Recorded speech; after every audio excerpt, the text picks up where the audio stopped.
காலையில் யூடியூப்ல வந்து பார்த்தோன்னே எனக்கு ஒரு மிகப்பெரிய ஒரு ஷாக். என்னன்னா, காமனாக பிரியாணி மேன் அப்படின்னு சொல்லக்கூடிய ஒரு யூடியூபர் சூசைட் அட்டம் பண்ணிட்டாரு அப்படின்னு சொல்லி நான் அந்த வீடியோவை வந்து தமிழ்நாட்டில் பார்த்தேன். பார்த்துட்டு எனக்கு வந்து ஒரு ஷாக்கு. கொஞ்சம் கீழே ஸ்வைப் பண்ணி பார்த்தா ஏகடி சேனல் வந்து ஒரு வீடியோ போட்டிருந்தாரு, அந்த அப்புறம் போட்டிருந்தாரு. ஸோ அந்த வீடியோ போய் பார்க்கலாம் அப்படின்னு சொல்லிட்டு நான் போய் பார்க்க ஆரம்பிச்சதுக்கு அப்புறம் தான் தெரிஞ்சு ஆல்ரெடி வந்து அழகிய பவர் அப்படிங்கிற ஒரு வீடியோக்கு டைலருக்கா போய் பேஸ் பண்ணி பிரியாணி மேன் வந்து ஒரு வீடியோ போட்டிருந்தாங்க. அந்த வீடியோ போடுறது அந்த நானும் ஃபஸ்ட்டு என்ன நினச்சேன்னா, அந்த அழகின் பவர் ஓகே மேபி அப்படி இருக்கலாம் அப்படின்னு சொல்லி நான் வந்து தமிழ் மட்டும் தான் பார்த்தேன். அந்த வீடியோ நல்லா போய் பார்ப்பேன். நான் வந்து அப்படியே சும்மா காவணும் அப்படியே விட்டுட்டேன். வீடியோ பார்த்துருந்தீங்கன்னா அதில் ஆக்சுவலாக என்ன சொல்லி நான் சொல்லுவேன், நான் இன்னும் பெரிய வீடியோ பார்க்கல. இந்த வீடியோ எடுத்து முடிச்சதுக்கப்புறம் நான் இந்த வீடியோ போய் பார்க்குறேன். இப்போ அந்த நந்தா ப்ரோ என்ன சொல்லியிருந்தாங்கன்னா, இந்த மாதிரி அவங்க வந்து R&D பண்ணதே தப்பு. அதுக்கப்புறம் வந்து நிறையா மிஸ்லீடான கண்டென்ட்ஸ் நிறையா அவங்க வந்து பிரியாணி மேன் பேசியிருந்தாங்க. அது நிறைய தப்பான கண்டென்ட்ஸும் அந்த வீடியோவில் கவர் பண்ணியிருந்தாங்க அப்படிங்கிற மாதிரி சொல்லியிருந்தாங்க. பட் எல்லாத்தையும் ஒன்றுன்னா இது தப்பு அப்படிங்கிற மாதிரி போட்டு வச்சுருந்தாங்க. ஸோ இதெல்லாம் வந்து தப்பா அப்படின்னு சொல்லி கேட்டால் இதெல்லாம் தப்பே கிடையாது. ஏன்னா இது வந்து நான் ஒரு ஜெனியூனான ஒரு கிரிட்டிசிசம் இல்லாமல் எதுவுமே பண்ண முடியாது அப்படின்னு உங்களுக்கும் தெரியும், எனக்கும் தெரியும், எல்லாத்துக்குமே தெரியும். ஸோ இது வந்து ஒரு பெருசாக ஒரு இதாக எடுத்துக்கிட்டு அவங்க சூசைட் வரைக்கும் போயிருக்காங்கன்னா அவங்க எந்த அளவுக்கு ஒரு ப்ரெஷருக்குள்ளாயிருப்பாங்க அப்படிங்கிற மாதிரி எனக்கு ஒரு கேள்வி ஆகுது. எங்கா திடீர்னு பிரியாணி மேனுக்கு சப்போர்ட் பண்ண போறியா அப்படின்னு சொல்லி கேட்டிங்கன்னா, இல்லை இது வந்து நான் யாருக்கும் சப்போர்ட் பண்ண போகிறேன், அவங்களுக்கு சப்போர்ட் பண்ணுறேன், இவங்களுக்கு சப்போர்ட் பண்ணுறேன் அப்படிங்கிற மாதிரி எனக்கு ஒரு வீடியோ கிடையாது. பட் இதில் வந்து நான் என்ன சொல்கிறேன்னா, நார்மலாக ஒரு எல்லாத்துக்கும் ஒவ்வொருத்தருக்குமே ஒவ்வொரு லெவல் ஆஃப் அந்த ஒரு இப்போ நல்ல தாங்க முடியும், இதுக்கு நடிச்சா முடியாது அப்படிங்கிற மாதிரி ஒரு லெவல் இருக்கும். அந்த லெவல் வரைக்கும் தான் அவங்க தாங்கிக்க முடியும். அதுக்கு மேலே யாராச்சும் கொஞ்சம் நினச்சினாங்கன்னா, இல்லைனா ஒரு சின்ன ஒரு இன்சிடென்ட் நடந்துச்சுனாலுமே அவங்க வந்து ஏதாச்சும் கிரிட்டிக்கலாக பண்ணுறதுக்கு ஆப்ஷன் இருக்குது. ஸோ அந்த இடத்துல வந்து யார் மாட்டிட்டா, அந்த பிரியாணி மேன் மாட்டிட்டான். இது இல்லாமல் இன்னொரு பிரச்சனை என்னென்னா, பிரியாணி மேன் கடைசியாக அந்த வீடியோ போட்டதுக்கு போயிட்டு எல்லாருமே என்னென்னு கமெண்ட் பண்ண ஆரம்பிச்சிட்டாங்கன்னா, ஆஃப்டர் A2D எப்படி சொல்லி போட்டுருந்தாங்க, இதை நான்லாம் பண்ணுறதா. பட் இது வந்து நிறைய பேருக்கு எப்படி கன்வே ஆகிட்டுனா, A2D வீடியோ போட்டதாடி தான் வந்து பிரியாணி மேன் சூசைட் பண்ணிட்டாங்க. அப்புறம் ஒரு A2D என்னென்னா வேறு ஏதோ ஒரு கமெண்ட் செக்ஷனில் வந்தது. அப்புறம் வந்து நிறைய A2D அந்த சொன்னேன் அவங்க போட்டதாட்டி பிரியாணி மேன் சூசைட் பண்ணிட்டாங்க அப்படிங்கிற மாதிரி எல்லாம் பேச்சு வந்து யார்கிட்ட போயிட்டு இருந்துச்சு. என்னென்ன ஜென்ரலாக பார்க்குறவனுக்கு என்ன தெரிஞ்சிருக்குன்னா, A2D வீடியோ போடங்காட்டி பிரியாணி மேன் வந்து சூசைட் அட்டன் பண்ணிட்டாங்க, ஒருத்தரை கொண்டுட்டியா பாவி அப்படிங்கிற மாதிரி சும்மா ஜாலியாக பேசுகிற மாதிரி ஃப்ரெண்ட்ஸ்குள்ள அப்படியே பேசிக்கிட்டு அந்த மாதிரி தான் பேசிகிட்டு இருந்தாங்க. ஏன்னா அதை பற்றி எங்கிட்ட பேச சொல்லி எங்கிட்ட வந்து நிறைய பேர் சொன்னாங்க. அதனால பேசலாட்டு இருக்கேன். ஆல்ரெடி இந்த கண்டென்ட் பேசிட்டாங்க, அப்புறம் வந்து நான் இதுக்கு பேசணும் அப்படிங்கிற நினச்சிட்டு இருந்தேன். பட் இது ரொம்ப இம்பார்ட்டண்ட்டான ஒரு கண்டென்ட். நான் மட்டும் பேசுறதுக்கு இந்த தமிழ் யூடியூபர்ஸ் தமிழ் கம்யூனிட்டியில் இருக்கிற எல்லாருமே இதை பற்றி கொஞ்சோண்டு இதுக்கு ஒரு அக்கறை கொடுத்து கொஞ்சம் பார்த்து கொஞ்சம் தெரிஞ்சுக்கிட்டா அது கொஞ்சம் பிரச்சனை இல்லை. இப்போயே நம்ம வந்து ஸ்டார்டிங் போதே நம்ம எழுதிட்டு போயிடலாம் அப்படின்னு சொல்லி நான் யோசிச்சு ஒரு வீடியோ பண்ணுறது தான் இந்த வீடியோ. அது இல்லாமல் நான் வந்து முக்கியமான ஒரு தப்பாக பார்க்குறது வந்து அவங்க வந்து சூசைட் அட்டம் பண்ணது. அவங்க சூசைட் அட்டம் பண்ணது எவ்வளோ தப்பு தெரியுமா? அது லைவில் இல்லாமல் வெளியே போய் பண்ணலாமா அப்படிதான் கேட்டால் அது பண்ணவே கூடாது.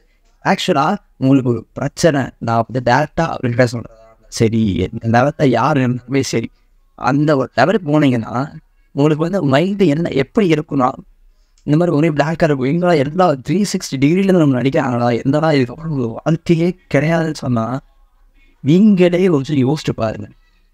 இதை நான் இப்போ சொன்னால் இந்த டைமில் எப்படிலாம் யோசிக்க முடியும் நீங்கள் நம்ம தான் இருப்போம். இருந்தாலும் இருக்குது உங்களுக்குன்னு ஒரு விஷயம், இதெல்லாம் உங்களுக்கு ஒரு பெஸ்ட், இதெல்லாம் உங்களுக்கு அம்மா அப்பா யாரோ ஒருத்தர்கிட்ட போய் நீங்கள் பிரச்சனையே சொல்லலை.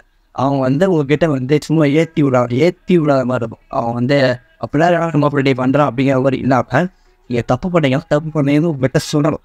அந்த சொல்லக்கூடிய ஒரு பர்சன் கிட்ட போய் நீங்கள் சும்மா ஒரு கொஞ்சம் எடுத்து நீங்கள் பேச ஆரம்பித்தாலே அவனே வந்து சொல்லுவாங்க, இந்த மாதிரி நீ வந்து லோவாக இருக்க, அப்புறம் வந்து இதெல்லாம் பண்ணி சரி பண்ணிக்கோ அப்படிங்கிற மாதிரி சொல்லுவாங்க. அது ஒரு வெல்விச்சர்கிட்ட போய் நீங்கள் பேச இல்லையா அப்படியும் இல்லை அப்படின்னு சொல்லி பார்த்தீங்கன்னா நீங்களே வந்து யோசிச்சு பாருங்கள். அப்படி சொல்ல முடியல அப்படின்னு சொல்லி நீங்கள் யோசிச்சு பார்த்தாலுமே அது வந்து ஃபஸ்ட்டு 2 நிமிஷம் சொல்லலாம். அதுக்கப்புறம் வந்து ஆட்டோமேட்டிக்காக நீங்கள் வந்து கிளியராகி வந்துடுவீங்க. ஸோ இதெல்லாம் எதுக்காக சம்மந்தமேலாம் பேசிகிட்டு இருக்கா, அதெல்லாம் முடிஞ்சு போகிற விஷயம் அப்படின்னு சொல்லி நீங்கள் நினச்சிங்கன்னா இது வந்து முடிஞ்சு போகிற விஷயம். அதுக்காக நான் பேச வைக்க, ஏன்னா இப்போது ஒரு கிரிட்டிசிசம் வருது, ஆக்சுவலாக நீங்கள் பண்ணது தப்பு அப்படின்னு சொல்கிற ஏதோ எல்லாமே கரெக்டு தான். அவங்க வந்து பர்சனல் வெஞ்சன்ஸ் வச்சுக்கிட்டு அப்புறம் வந்து உங்களை அரிசி ஆகும் அப்படிங்கிற மாதிரி யாருமே வந்து டார்கெட் யாரையும் பண்ண மாட்டாங்கன்னா சில பேர் பண்ணுவாங்க. பட் அதெல்லாம் நம்ம வந்து இக்னோர் பண்ணிக்கிறோம். ஸோ நம்ம வந்து ஒரு ஜென்யூனாக ஒரு கிரிட்டிசிசம் இல்லைன்னா ஜென்யூனாக ஒரு கமெண்ட் வருது, என்ன ஆக்சுவலாக பண்ணணும், அதுலேருந்து வந்தால் வந்து ரிவை ஆகணும். இல்லைன்னா அதை வந்து இக்னோர் பண்ணணும். அப்படியும் இல்லை நான் வந்து நான் எக்ஸிக்யூட் ஆடுவேன் அப்படின்னு சொல்லி நீங்கள் வந்து ரூல் ட்ரை பண்ணிக்கலாம். ஆடுவேன்னு சொன்னது நான் வந்து எதை மீட் பண்ணுறேன்னா, நீங்களே அந்த அவரே வந்து ஒரு வீடியோ சொல்லியிருந்தாரு, இந்த மாதிரி எனக்கு வந்து நான் சொல்கிறது தான் கரெக்டு, நான் சொல்கிறது தான் எனக்கு வந்து ஒரு பர்ஃபெக்டாக இருக்கும் அப்படின்னு சொல்லி அவரே சொன்னார். நான் தான் சொன்னேன். அவங்க வந்து அதை ஒத்துக்கிட்டார். அதுக்கப்புறம் அந்த ஒன் டே வேகோ அப்படி சொன்னாங்க, அது வீட்டில் சொல்லியிருந்தாரு. அதுக்கப்புறம் இப்போ கொஞ்சம் மாற ட்ரை பண்ணுறேன் அப்படின்னு சொல்லி எல்லாம் சொல்லிட்டு இருந்தார். இப்போ என்ன சொல்கிறேன்னா, அதெல்லாம் பர்ஃபெக்ட் சூப்பர். ஆனால் அதுக்கு எந்த ஒரு தேவை, சூசைட் பண்ணால் எல்லாமே முடிஞ்சிருக்கும் அப்படிங்கிற மாதிரி கேட்குறேன். அதுக்கப்புறம் என்னடா பண்ணுறது என்ன சேர்ந்து நடிக்கிறாங்க அப்படி என்னடா பண்ணுவாங்க, இந்த ஒரு விக்கெட்டான சூழ்நிலைக்கு போனால் எல்லாருமே அதுதான் பண்ணுறாங்க அப்படின்னு சொல்லி நீங்கள் நினச்சிங்கன்னா, இது வந்து இதெல்லாம் முட்டாள்தான் எதுக்குமே எதுவுமே இருக்க முடியாது. ஏன்னா ஒருத்தன் போட்டு அடிக்கிறான், இல்லைனா வந்து 360 இதில் போட்டு எல்லாருமே மாற்றி அடித்தாங்கன்னா ஏதோ ஒரு பண்ணி உழைக்க தான் பார்க்கணும். யாராச்சும் எல்லாருமே இதை மாதிரி ஏதோ ஒருத்தர் நமக்கு ஃப்ரீடம் பண்ணி கொடுத்தவங்க, நம்ம பேரண்ட்ஸ், ஃப்ரெண்ட்ஸ் கிடையாது, யாரோ ஒரு தானே உங்களுக்கு முன்னாடி இருந்தவங்க, இல்லைனா அவங்க இன்ஸ்பயர்ட் ஆகிறவங்க, இல்லைனா பெரிய பெரிய பீப்புள்ஸ் எல்லாம் அவங்களுக்கு இல்லாத ப்ரெஷர் அவங்களுக்கு வந்துட போகுது. அந்த ரீசெண்டாக பார்த்த படத்தில் ஆடு ஜீவிதம்னு ஒரு படம், அந்த படத்தில் கூட எவ்வளோ ப்ரெஷர் கீழே அவங்க வந்து அது ரியல் லைஃப்பில் நடந்துச்சு. அதனால தான் நான் இதை வந்து இங்கே பேச பண்ணுறேன். அதில் வந்து அவ்வளோ கஷ்டத்தில் இருந்தும் நான் வந்து சாப்பிடாது, நான் வந்து சர்வை பண்ணணும் அப்படிங்கிற ஒரு மென்டாலிட்டியில் கொண்டு வந்து நின்றாங்க. இவரை விட, அதாவது அவங்கள விட ப்ரெஷர் நீங்கள் வந்து ஹேண்டில் பண்ணிட்டுருக்கிறீங்க, எனக்கு புரியல. ஸோ நான் என்ன சொல்கிறேன்னா, உங்களுக்கு எவ்வளோ ப்ரெஷர் இருந்தாலே பரவாயில்ல ஓகே அவ்வளோதான் அப்படிங்கிற மாதிரி ஒரு மைண்ட் செட்டில் வரணும். அதுக்கு நீங்கள் உங்கள் வில் பவர் வந்து ரொம்ப அதிகமாக இருக்கும். அந்த வில் பவர் அதிகமாக இருக்கிறதுக்கு நீங்கள் வந்து எவ்வளோ அதை பற்றி நீங்கள் அதாவது நான் பேசுகிறத பற்றி சொல்லிட்டுருக்கேன், நீங்கள் எவ்வளோ அதை பற்றி ரிசர்ச் பண்ணுறீங்களோ, எவ்வளோ அதை பற்றி நீங்கள் தெரிஞ்சுக்கிறீங்க, அதை பற்றி நீங்கள் எவ்வளோக்கு இன்வால்வ் ஆகிருக்கீங்க அப்படிங்கிறத பேஸ் பண்ணி தான் ஃபுல் இருக்குது. நீங்கள் எதுவுமே தெரியாமல் சொல்லல, நீங்கள் ஆக்சுவலாக பார்த்துருக்கீங்க. சப்போஸ் அந்த பார்த்த விஷயத்தையும் இன்னும் கொஞ்சம் டீட்டெயில்டாக பார்த்துருந்தீங்கன்னா இவ்வளோ பெரிய பிரச்சனை இருக்க வாய்ப்பு இல்லை. ஏன்னா அந்த டீட்டெயிலாக பார்த்துருக்கும் போது உங்களுக்கே தெரிஞ்சிருக்கும் அது வந்து தப்பான ஒரு விஷயம் அப்படிங்கிறது உங்களுக்கே தெரிஞ்சிருக்கும். வேறு யாருக்கும் இல்லை. அந்த வீடியோவே நீங்கள் போட்டுருக்க மாட்டீங்க. அதே டைமில் யாருமே உங்களை வந்து கிரிட்டிசைஸ் பண்ணியிருக்க மாட்டாங்க. நீங்கள் வந்து தேவையில்லாமல் இன்னொருத்தவங்களை வந்து நான் வந்து இவங்கள வச்சு நான் வீடியோ போடணும், அந்தவங்களை வந்து நான் இந்த மாதிரி ரியாக்ட் பண்ணணும், ரோஸ் பண்ணணும், அந்த மாதிரி நீங்கள் ஏதோ நினச்சிட்டு நான் வந்து மற்றவங்களுக்கு சொல்கிறேன். அவங்க வீடியோ போட்டவங்களுக்கு மட்டும் சொல்கிறேன், மற்றவங்களுக்கு நீங்கள் சொல்கிறேன். என்ன சொல்கிறேன்னா, இப்போ நான் வந்து நான் அவங்கள மீட் பண்ணேன், அடுத்து அவங்க போட்ட வீடியோவுக்கு நான் ரியாக்ட் பண்ணணும், அடுத்து அவங்க போட்ட வீடியோ நான் கிரிட்டிசைஸ் பண்ணணும் அப்படிங்கிற ஒரு கண்டென்ட் தான் இல்லைனா அதை பேஸ் பண்ணி நீங்கள் வீடியோ போடுறீங்கன்னா, கிரிட்டிசிசம்ங்கிறது நார்மல், சூப்பர்.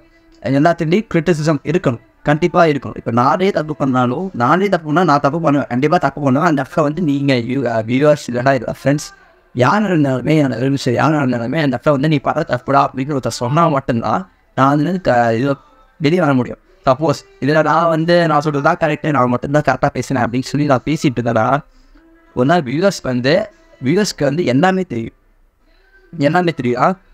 இப்போ ஒரு வியூவர்ஸ்க்கு வந்து ஒரு வியூவர் வந்து இந்த லெவல், இன்னொரு வியூவர் இந்த லெவல் அப்படின்னு சொல்லி மாற்றி லெவலில் இருந்துட்டு இருப்பாங்க. அந்த இருக்கிற இடத்துல நான் வந்து ஒரு கண்டென்ட் சொல்கிறதா எல்லாத்துக்குமே சாட்டிஸ்ஃபை பண்ணுற லெவல் எடுத்துருவோம். அதுக்கு என்ன பண்ணியிருக்கோம்னா, அந்த கண்டென்ட் சர்ச் பண்ணியிருக்கோம். எல்லாமே பர்ஃபெக்ட் சொல்ல, எல்லாமே கொஞ்சம் ப்ராப்பராக இருந்திருந்தால் இதெல்லாம் பிரச்சனை இல்லை அப்படின்னு சொல்லி கிரிட்டிசம்னு ஃபேஸ் பண்ணுறேன். இது வந்து வேறு எதுக்காக நான் சொல்லலை. ஸோ இந்த மாதிரி நான் வந்து தப்பு பண்ணேன், எனக்கு தப்பு பண்ணால் நீ தப்பு பண்ணுறேன் அப்படிங்கிற மாதிரி யாராவது ஒருத்தர் எடுத்து சொன்னீங்கன்னா அதுக்காக வந்து டென்ஷன் ஆகாமல், ஆக்சுவலாக நீ இருக்குடா சொல்கிற, இருக்குதான் இங்கே வந்து நீ பேசுகிற அப்படிங்கிறத நான் புரிஞ்சுட்டு ஏன்னு ஒரே ஒரு கேள்வி ஏன் அப்படிங்கிற ஒரு கேள்வி வந்துச்சுன்னா இந்த ஒரு பிரச்சனையே இல்லை. அதுவும் இல்லாமல் நான் வந்து ஃபுல் அண்ட் ஃபுல் டோட்டலாக வந்து அவங்கள பேஸ் பண்ணி தான் நான் வந்து ரன் ஆகிட்டு இருக்கேன் அப்படிங்கிற ஒரு அவசியமே இருக்காது. ஏன்னா இந்த இடத்துல நீங்களே ஒரு கண்டென்ட் ப்ரொடியூஸ் பண்ணுறீங்க, நீங்களே ஒரு கண்டென்ட் கிரியேட் பண்ணுறீங்க அப்படிங்கும்போது நீங்கள் தான் ஃபுல் அண்ட் ஃபுல் அதுக்கு பொறுப்பு. சப்போஸ் இதுவே வந்து இன்னொருத்தர் போட்ட வீடியோ நான் வந்து ரியாக்ட் போடுறேன் அப்படின்னு சொல்லி நீங்கள் போட்டுருந்தீங்கன்னா அது உள்ள விஷயம். நீங்கள் வந்து ரியாக்ட் பண்ணுங்கள், ரோஸ் பண்ணுங்கள், கிரிட்டிசைஸ் பண்ணுங்கள், எதாவது பண்ணுங்கள். பட் உங்களுக்கு வர கிரிட்டிசிசம், உங்களுக்கு வர கமெண்ட்ஸை நீங்கள் ஃபேஸ் பண்ண கற்றுக்கணும். உங்களுக்கு நல்ல கமெண்ட் வந்துச்சுன்னா அதை வந்து அப்ரிஷியேட் பண்ணுங்கள். உங்களுக்கு கெட்ட நெகட்டிவ் கமெண்ட்ஸ் வந்துச்சுன்னா ஒரு கிரிட்டிசிசம் வந்துச்சுன்னா உனக்கு ஒரு தேவைன்னா படிக்கிறான்னா இவ்வளோ உங்களை வந்து நல்லது படுத்துறதுக்காக ஏதோ ஒரு உங்கள் கண்டென்ட் சரி பண்ணுறதுக்காக யாராவது கிரிட்டிசிசம் பண்ணுறாங்கன்னா அதை வந்து அக்செப்ட் பண்ணிக்கணும். நீங்கள் எந்த அளவுக்கு வந்து ஒரு பாசிட்டிவ் கமெண்ட்டை வந்து நீங்கள் வந்து பார்த்து அதுக்கிட்ட நீங்கள் வந்து ஒரு அப்ரிஷியேஷன் கொடுக்குறீங்களோ அதே லெவலுக்கு வந்து நீங்கள் ஒரு நெகட்டிவ் கமெண்ட்டுக்கு அப்ரிஷியேஷன் கொடுவோம். எங்கிட்டே ஒரு வீடியோவில் வந்து கமெண்ட் வந்துருச்சு, இந்த மாதிரி நீங்கள் வந்து கிளியராக பேசுங்க, அப்புறம் வந்து ஸ்லோவாக பேசுங்க அப்படிங்கிற கமெண்ட் வந்துருச்சு. இது வந்து எனக்கு வந்து நான் அந்த மாதிரி நினச்சிருந்தா எப்படி நீ சொல்கிறா இதுதான் பேசுகிறேன் அப்படிங்கிற மாதிரி இருந்ததுன்னா அது வந்து ஃபர்தராக இல்லை ஃபியூச்சரில் எனக்கு வந்து பெரிய இம்பேக்ட் ஏற்படுத்தும். அதனால நான் என்ன வந்து முடிவெடுத்துட்டேன்னா நான் வந்து கொஞ்சம் கிளியராக ஸ்லோவாக அதாவது ஆடியன்ஸ்க்கு புரிகிற மாதிரி நான் பேசினா ஓகே அப்படிங்கிற மாதிரி ஒரு வியூவர் சொன்னார். ஸோ அந்த ஒரு வியூவருக்காக நான் என்ன பண்ணாருன்னா ஸ்லோவாகவும் கொஞ்சம் கிளியராகவும் நான் பேசணும் அப்படிங்கிற மாதிரி முடிவு எடுத்திருக்கேன். அது இல்லாமல் நான் என்ன நினச்சேன்னா இந்த மாதிரி எனக்கு கிரிட்டிசிசம் வருது, நான் வந்து கொஞ்சம் என்ன இம்ப்ரூவ் பண்ணிக்கணும் அப்படிங்கிற மாதிரி தான் நான் நினச்சேன். பட் அது வந்து வேறு மாதிரி வேறு பர்சன் வேறு பாயிண்ட் ஆஃப் வியூவில் அவங்க வந்து எப்படி நினச்சிட்டாங்கன்னா எப்படி அடி சொல்லலாம் எப்படா நீ அடிக்கலாம் அப்படிங்கிற மாதிரி நீங்கள் வந்து நினச்சிட்டு இருந்தீங்கன்னா அப்படியே அடிக்க பற்றி உங்களுக்கு வந்து அந்த சூசைட் அட்டம் அது வந்து தப்பான ஒரு விஷயம். மறுபடியும் நோட் பண்ணிங்கன்னா சூசைடுங்கிறது ஒரு சொல்யூஷனே கிடையாது. அது வந்து நீங்கள் ஒரு இருக்கீங்கன்னா அதுக்குன்னு ஒரு வேல்யூ உங்களோட வேல்யூ வந்து உங்களுக்கு தெரியாமல் இருக்கலாம். ஆனால் மற்றவங்க கண்டிப்பாக உங்களோட வேல்யூ கண்டிப்பாக தெரியும். நீங்கள் என்னமோ தப்பு கொண்டு போங்க, அதை வந்து நீங்கள் ஏற்றுக்கிட்டா தான் அடுத்த லெவல் போக முடியும். நான் இதை வந்துட்டு இதுக்கப்புறம் தான் யூடியூப் பண்ண மாட்டேன், இதுக்கப்புறம் தான் யூடியூப்பில் வீடியோ போஸ்ட் பண்ண மாட்டேன் அப்படிங்கிறதெல்லாம் வந்து குழந்தைத்தனமாக அப்படிங்கிறத நான் சொல்லுவேன். குழந்தைத்தனமாக அப்படிங்கிறது வந்து தப்பான பேச்சு. நீங்கள் யூடியூப் வர மாட்டேன் இது வந்து ஒரு தன்னன்னைக்கு இல்லாத மாதிரி, ஏன்னா இந்த ஆரம்பிச்சிட்டிங்க சரி போதும் நான் கிளம்புறேன் அப்படின்னு சொல்லிட்டு மாதிரி இருக்குது. பட் அதை விட இதை பண்ணால் இன்னும் கொஞ்சம் பெட்டராக இருக்கும் அப்படின்னு சொல்லி வச்சுக்கிறேன். இந்த நான் நார்மலாக அவங்களுக்கு சொல்கிறேன், இந்த வியூவர்ஸ் எனக்குமே சொல்லிக்கிறேன், வியூவர்ஸ்க்குமே சொல்கிறேன். என்னென்னா நீங்கள் வந்து எதோ இடத்துல அடி வாங்குறீங்க அப்படின்னு சொல்லி பார்த்தீங்கன்னா அந்த இடத்துலேருந்து அடி வாங்குற இடத்துலேருந்து மறுபடியும் மீண்டு வரதான் பார்க்கும். மீண்டு வரதுன்னா மனுஷன் அதே போடுதா ரியாக்ட் பண்ணுறோம் அப்படிங்கிற மாதிரி நான் சொல்ல உங்களோட தப்பை மட்டும் திருத்திக்கிட்டு நீங்கள் அடுத்த லெவல் மட்டும் போனீங்கன்னா எல்லாத்துக்குமே ஒரு பிரேக்கிங் பாயிண்ட்னு இருக்கும். கண்டிப்பாக எல்லாத்துக்குமே ஒரு பிரேக்கிங் பாயிண்ட் இருந்தால் பல பிரேக்கிங் பாயிண்ட் இருக்கும். அந்த பிரேக்கிங் பாயிண்ட்லேருந்து கீழே மேலே வந்தனால்தான் ஒரு நாள் சாதிக்க முடியும். ஸோ அந்த பிரேக்கிங் பாயிண்ட்டை உங்கள் அட்வான்டேஜாக நீங்கள் எப்போ மாற்றிக்கிறீங்களோ அப்போ தான் நீங்கள் வந்து ஏதோ வந்து சக்ஸஸ் ஆக முடியும். ஸோ இது என்னோட பாயிண்ட் ஆஃப் வியூ என்னோட கருத்து மட்டும் தான். அதனால இது தப்பாக பேசுகிறதே தப்பாக இருந்துச்சுனாலுமே அதை வந்து நீங்கள் தாராளமாக சொல்லலாம். அப்புறம் வந்து இதை முடிஞ்ச அளவுக்கு என்ன மாதிரி இதெல்லாம் வந்து இப்போ வெளியே பேசிகிட்டு இருக்காங்கன்னா ஏற்று வீடியோ போட்டதுக்கப்புறம் வந்து இவங்க வந்து சூசைட் பண்ணிட்டாங்க, அப்புறம் வந்து நிறைய பேர் கிரிட்டிசிசம் பண்ணுறாங்க அப்படின்னு சொல்லிட்டு நிறைய பேர் என்னோட ஃப்ரெண்ட்ஸ் ஃபுல் என்னோட சர்க்கிளில் பேசுங்கட்டு தான் அவங்க சொல்கிறேன். அந்த சர்க்கிள் இருக்கவங்க அப்படி பேச ஆரம்பித்தாங்க. ஸோ அதை வந்து நம்ம கொஞ்சம் பேசினா கரெக்டாக இருக்கும், கொஞ்சம் குறிப்பிட்ட கரெக்டாக இருக்கும் அப்படின்னு சொல்லிட்டு சொன்னேன். யூடியூப் சொல்லியிருக்காரு இந்த வீடியோ வந்து 14 நாளுக்கு முன்னாடி 14 மீன்ஸ் ஒரு 1 வீக் முன்னாடி நான் அந்த வீடியோ எடுத்தேன். அதுக்கப்புறம் தான் போஸ்ட் பண்ணுறேன். அதுக்கப்புறம் சீக்கிரம் இருந்துச்சுன்னா என்னடா அது அப்படிங்கிற மாதிரி கடைசியில் அவர் அந்த போஸ்ட் கிளிக் பண்ணி அந்த வீடியோன்னு சொல்லியிருப்பாரு. அதுக்கு அவருக்கு சம்மந்தம் இல்லை அப்படிங்கிறது நானும் வந்து தெரிவிச்சு கொள்கிறேன்.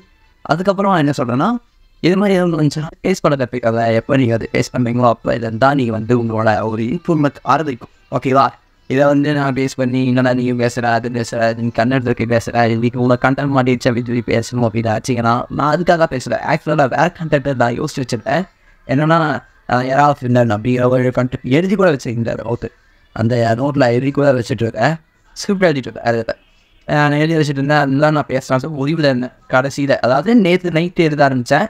காலையிலையும் அப்படியே ஸ்டார்ட் பண்ணி காலையில் மேலே வீடியோ பார்த்துட்டு நைட் வந்து நான் காலேஜ் போயிட்டு வந்து இப்போ பேசிகிட்டு இருக்கேன் வேலை. ஸோ அதான் நான் சொல்கிறது இப்போ எதாவது தப்பு இருந்துச்சு யாரும் இருக்குல்ல என்னோட பாயிண்ட் ஆஃப் வியூ என்னோட சர்க்கிளில் எப்படி இருக்கனாட்டி நான் வந்து இப்படி பேசுகிறேன். சப்போஸ் உங்கள் பாயிண்ட் ஆஃப் வியூ வேறு மாதிரி இருந்துச்சுன்னா அது நீங்கள் வந்து நீ பேசுகிறது தப்பா அப்படிங்கிற மாதிரி நீங்கள் யாரும் கமெண்ட் பண்ணலாம், நான் வந்து ஏற்றுக்குவேன். நீங்கள் ஏதோ ஒரு சொன்னீங்கனாலும் கமெண்ட் சொன்னீங்களோ ஏன் சொன்னாலும் ஏற்றுக்குவேன். எல்லாத்துக்குமே அந்த லெவல் இருக்கும். பட் அந்த லெவலில் வந்து நம்ம வந்து அந்த தண்டாம வேலை அப்படின்னு சொல்லிட்டு நம்ம எல்லாருமே போட்டு வேறுன்னு அடிக்கூடாது. கண்மூடித்தனமாக அவங்க அடிக்கவே கூடாது. என்னன்னு தெரிஞ்சு அவங்க வந்து தப்பு பண்ணியிருக்காங்கன்னு அது ப்ரோ சொன்னார்னா ஓகே அவங்க தப்பு பண்ணியிருக்காங்க அவ்வளோதான். என்னடா நீ என்னடா யூடியூப் ஆர்பினா நீங்கள் பண்ண தெரியல அப்படின்னு சொல்லிட்டு நீங்களும் போயிட்டு அவங்க ஐடியா இருந்துச்சுன்னா அவங்களுக்கு ரொம்ப லோவாக ஃபீல் பண்ணணும் வச்சிடும். ஸோ அதுதான் வந்து நான் என்ன சொல்கிறேன். இது வந்து ஃபுல் அண்ட் ஃபுல் வந்து இந்த கிரியேட்டர் ஸ்பீக்கர் இது மட்டும் வர இது மட்டும் இல்லை. இந்த ஃபுல் சொல்கிறது பார்ஷியலாக ஆக்சுவலாக 50% ஆடியன்ஸ் அவங்களும் நினச்சா மட்டும்தான் இதை வந்து கொஞ்சம் சமாதானம் ஆக முடியும். அவ்வளோதான் வீடியோ. வேறு ஏதாவது வந்து நல்லா கமெண்ட் பேசணும்னு ஆசைப்பட்டீங்களா கமெண்ட் பண்ணுங்க. நான் தப்பாக பேசினா கமெண்ட் பண்ணுங்கள். நான் பேசுறது கரெக்டாக அப்படிங்கிறதுனா ஒரே ஒரு லைக். வேறு சார் பாய் ஃப்ரம் தினேஷ்.